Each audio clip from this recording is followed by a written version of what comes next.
मैं इत्थे वल सिक्खना जी उस्ताद कोल मोटरां दा वल सिक्खना उस्ताद कोल ते स्कूल को नहीं पढ़ा मस्जिद पढ़ना या पक्खे हो गए सारा ही काम करना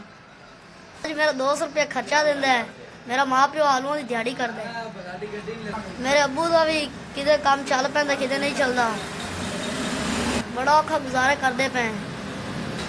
दो भैणां ने मेरे कोल दो छोटियां ते मैं सारे तो वड्डा उस्ताद 200 रुपये खर्चा देंदा राती जात सब्जी सुब्जी लवींदी है घ्यो घू तो सारे पूरे आ जांदे अगर महंगाई महंगी है जी ते प्यो का काम चल जावे ते 2 3 4 5 तुसीं 5000 की मदद की शुक्रिया मेहरबानी अल्लाह रंग लावे अल्लाह भला करे अल्लाह बहुता देवे।